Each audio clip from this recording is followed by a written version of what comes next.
Olá a todos, sejam bem-vindos. Hoje a gente vai falar um pouquinho sobre como a religião aparece nos documentos em linear B. Então, eu vou fazer a mesma ressalva que eu fiz quando a gente discutiu na última fala sobre as questões militares, né?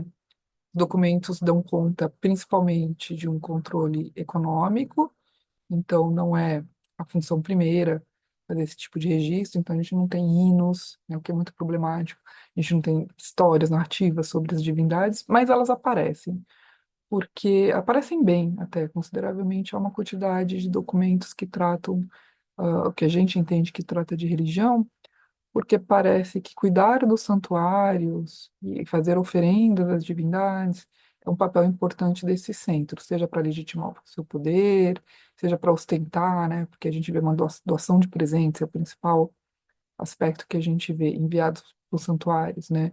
Então, produtos caros, inclusive, enviados para os santuários numa quantidade considerável.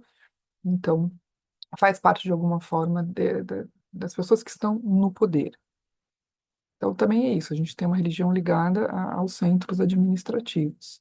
Talvez não dê conta, de toda a religião. A gente sabe muito bem dessa questão para o período clássico, porque a gente tem ali, para o clássico grego, né, uma religião mais conhecida, que é a religião da polis, né, oficial, por assim dizer, que aparece nos textos literários, inclusive, mas a arqueologia mostra uma outra esfera da religião mais popular, mais doméstica, que não aparece tanto nas narrativas literárias. Então, para o linear B isso também funciona, né? Como são documentos do centro, de quem está no poder, e de uma elite administrativa, tudo que a gente tem de informação é relacionado a essa esfera da sociedade, não vai dar conta de tudo.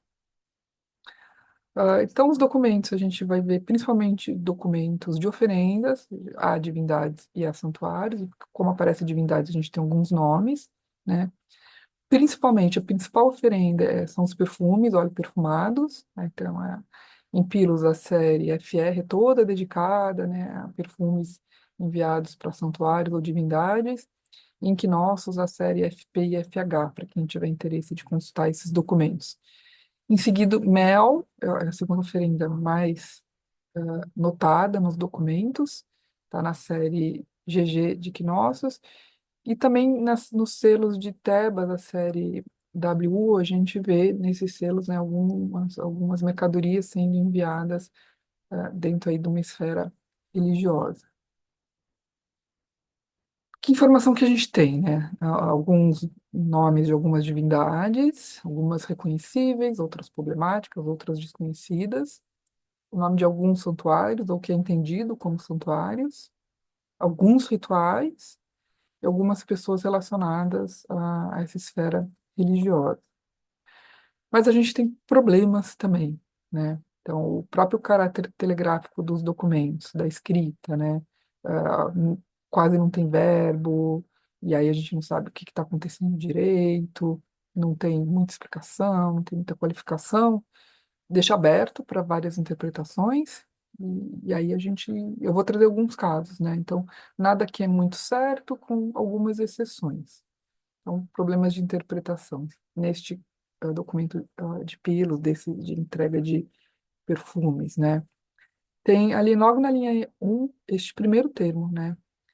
De Psijoy, que é entendido como os sedentos, né? Que em Homero aparece, mas Homero é muito posterior, né? Mas que em Homero é uma forma de se referir aos mortos, né? Aqueles que têm que receber oferendas de sangue para poder falar, né? Então, será que tem o mesmo significado? Será que é isso mesmo? Então, está se referindo aos mortos? Ou pode ser o nome de um festival, né? Então, fica aberto, né, essas duas possibilidades, né? Então, ou o festival está recebendo uma quantidade de óleo, né? Ou os sedentos, aí um culto aos mortos, aos antepassados, que é conhecido na religião grega clássica, né? Estão recebendo essa oferta. É possível as duas interpretações, tá? Então vamos lá, o que que a gente tem de divindades conhecidas, reconhecidas, né? E aqui eu vou trazer essas listas em ordem alfabética, não é em ordem de importância, ou quem aparece mais, tal. Eu não vou fazer esse estudo aqui porque ele é muito minucioso, né? Então tem ordem alfabética. Aparece Hefestos, a gente conhece essa divindade, mas aqui, e também eu vou fazer uma ressalva. Não é porque tem o mesmo nome que a gente pode pensar que é exatamente entendido como a mesma divindade. A gente já vê essa diferença, né, das divindades, de alguns aspectos das divindades entre o arcaico e clássico. A gente vê divindades que vão ali mudando um pouco o sentido, seus aspectos, né, as mitologias que vão sendo sobrepostas, tal, né? Então, se a gente vê uma mudança no sentido da divindade do arcaico para o clássico, que são períodos próximos, né? A gente tem que pensar que também para a Idade do Bronze, aqui a gente está com documentos ali de os mais próximos do clássico são de 1200, e aí arcaico e clássico a gente está no 700, são 500 anos de diferença. Então não é porque a gente tem o mesmo nome, que é exatamente a mesma divindade, né? Então, muito cuidado com isso. Então a gente tem Hefestos, a gente conhece Ares, Ártemis, Dioniso, que é uma coisa muito curiosa, porque né, na religião grega clássica, os próprios gregos consideravam Dionísio um deus estrangeiro que chegou muito recentemente ao panteão grego, e de repente a gente acha o nome Dioniso em linear B, né? Zeus, mas aqui ele está no dativo. Então, todos os nomes estão quase no dativo, porque eles são receptores de oferendas, né? Hermes, Hera, Eleutia, que é aí umas divindades menores que talvez vocês não conheçam. Iríneos, que pode ser Irínia, é uma das fúrias, né? Peion e Poseidon. Poseidon, inclusive, está no último da lista por uma questão de ordem alfabética, mas é uma das divindades que mais aparecem nos documentos de Pilos. Parece que ele tem dois santuários em Pilos. Divindades possíveis, né? Dado o contexto dos documentos, quando uma tabuinha é entendida como religiosa e aparece esses termos, tal, então provavelmente uma divindade, um termo religioso, né? Então, Ventus, como uma divindade sendo cultuada, e na próxima slide vai aparecer Lua, né? Atana Potínija, que é entendida como a Senhora Atena, será que a gente já tem ali uma manifestação da divindade Atena, né? Dentro de um outro contexto? Danae, ah, Enosidas, que é entendido como treme-terra, que é um dos epítetos de Poseidon, ali principalmente em Homero, que é possível, porque Poseidon é uma divindade bastante referenciada nesses textos. Enoalios, que é um dos filhos de Ares. Lua. Apelon, que talvez seja uma forma antiga para o nome Apolo. Aí tem Queracígia, que pode ter várias interpretações, pode ser Tera, né, o nome de uma deusa, pode ser Senhora das Feras, seria uma outra divindade, ou Teras, que é um adivinho, né, Tiresias, que seria o adivinho, aí não teria na categoria de divindade, mas de pessoal associado a, ao culto, né, às atividades religiosas. E Ismiteus, que é um dos nomes posteriores para Apolo, mas isso tudo não é certo, tá? É possibilidades. E aí vários teônimos, né, que são nomes de divindades, que existem então, claramente em linear B são divindades, mas que não são divindades conhecidas para períodos posteriores, né? E uma muito que aparece bastante é a Potinígia, que eu vou até falar em outro slide, né? Então a gente teria a Senhora do Labirinto, um antropônimo que é Dirimio, que depois ele vai ser qualificado como filho de Zeus, que não é conhecido posteriormente. Um caso muito interessante, Dilwa, né, que seria o feminino de Zeus, mas ela nunca está associada a Zeus, né, nos documentos que a gente tem. Tem um outro nome que seria o Senhor da Casa, isso pode ser uma divindade também.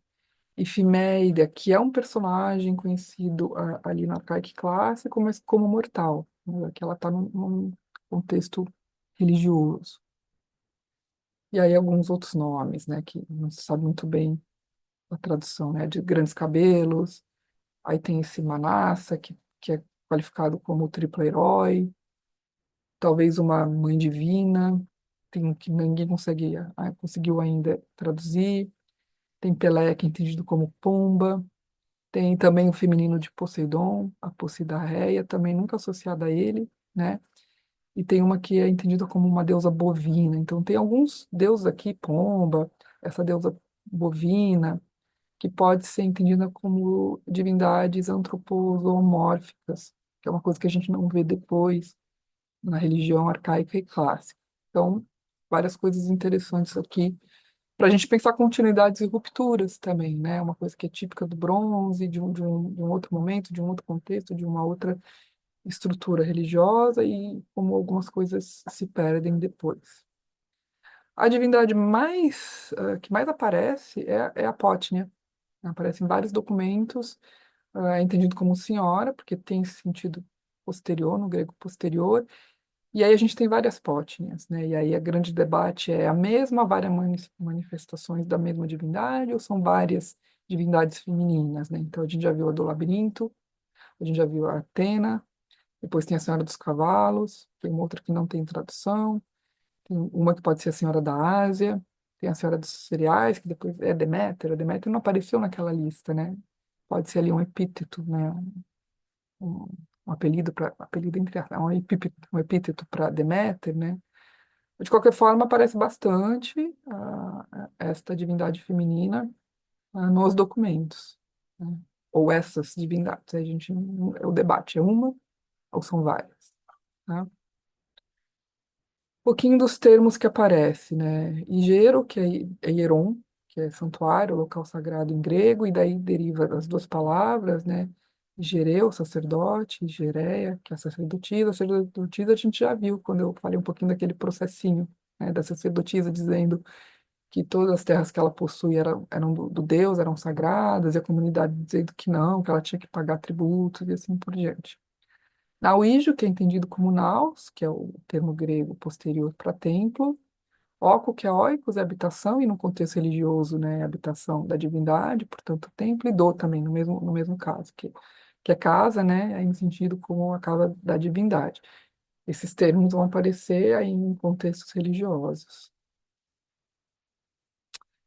Santuários, né, alguns nomes de santuários que aparecem. A documentação de Pilos é mais bem preservada.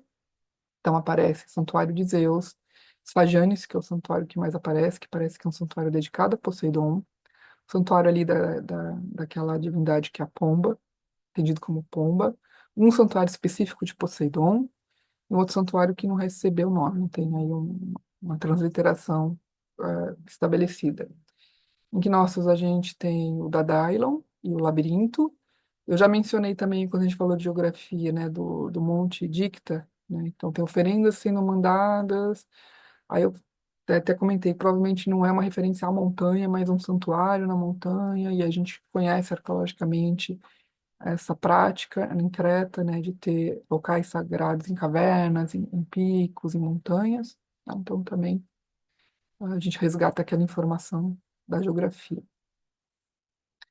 Práticas, né? A principal prática que aparece é a oferenda, porque esses centros estão mandando mercadorias para essas divindades ou para esse santuário. Então aparece a palavra clássica em grego para presentes no plural, que é dora. Aparece em alguns casos também quetejo, como um sentido de pagamento, né? Então alguma coisa está sendo, um tributo que está sendo enviado ao santuário. E as principais oferendas são o azeite perfumado, né? Mel, grãos e lã.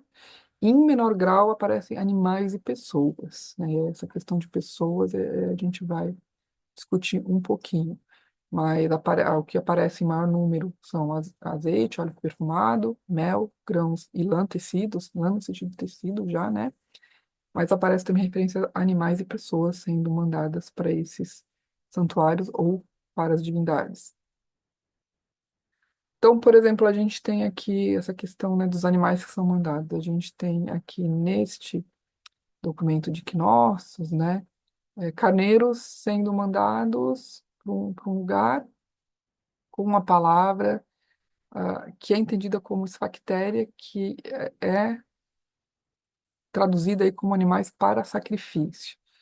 E aí lembrar que, né, um dos aspectos da religião grega posterior, e que parece que está aqui também, é o banquete, né, o que você envia para os deuses e os banquetes rituais e comunitários. Então parece que a gente já tem um pouco dessa prática aqui, né, do centro mandar animais e grãos e mel, e que isso vai ser ou para a divindade ou isso vai ser para um banquete, o que significa também essa ostentação, entre aspas, né, essa demonstração de poder do centro, de poder organizar um banquete comunitário coletivo. Festivais, nomes de festivais que são identificados nestes documentos com contexto religioso, né? Um bem conhecido, né, é Teofória, que é a procissão do Deus, né? Então a ideia de que a estátua da divindade vai de um lugar ao outro, né? Então essa é uma a gente tem isso nos rituais católicos também. Tem um outro que chama elaboração de poemas, mas o que é poema é uma discussão ainda.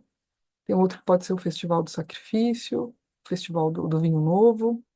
Tem um que é o entronamento, que é isso, é entendido como quando a divindade ganha um templo novo, né, e aí a estátua dele vai ser entronizada neste novo templo, né, e um outro festival que é entendido como um que você vai preparar a casa, né, para a divindade, que é o último ali. Né. Também tudo muito dúbio, esses termos pouco conhecidos, aparecem em poucos documentos, então a única coisa que a gente consegue inferir é que são documentos de caráter religioso. Essas palavras não são antropônimos, não são teônimos, não são topônimos, então são entendidos como festivais. E aqui, eu ia falar desse documento nesta aula, mas eu achei que ia ficar muito longo, porque eu vou ler esse documento integralmente, tá? Então, o que que eu vou propor? Uma atividade. Eu tinha proposto na primeira aula, e eu vou propor uma atividade agora também, tá? Com este documento. Para quem tem acompanhado aqui todas as aulas, né, e tem interesse em IRB e tal, o que eu proponho é que a partir desse documento, e eu vou deixar ele disponível na Academia Edu, para vocês baixarem lá, vocês tentem fazer a transliteração ali para o alfabeto latino, e aí usando vários recursos que eu já. Então, quem tem acompanhado tem visto, né? Documentos online que eu tenho sugerido. Na última fala, um transliterador, né? Um teclado para transliterar para o latim, alguns dicionários, micênico para inglês, micênico para grego, né? Então, isso aqui é um nível hard, né? Digamos assim, né? A proposta é que vocês façam a transliteração e tentem, é um contexto religioso, né? Então não tem pegadinha, e tentem entender um pouco do sentido, do que esse documento está tratando aqui, tá?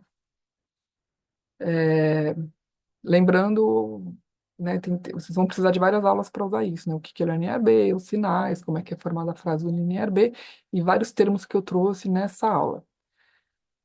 Para quem está achando isso muito difícil, está chegando agora, tal, eu trouxe aqui, aí quem quer trabalhar neste primeiro nível, fecha os olhos agora, por favor. Eu vou trazer aqui a transliteração deste documento, tá? Então, para quem ainda tá muito cru e está achando muito difícil, tal, ou quer pular essa etapa, nos dois próximos slides tem a transliteração já no documento, né? Então, eu já adiantei um passo. Então, eu vou deixar esses três documentos lá no Academia Edu, para quem quiser fazer. Tem uma semana aí, se bem que o vídeo eu vou postar daqui uma semana, mas vocês podem assistir quando vocês quiserem. Eu vou deixar esse documento lá com o nome, né, aula 11.1, para quem quiser fazer esse exercício. Lembrando que o importante é fazer o exercício, né?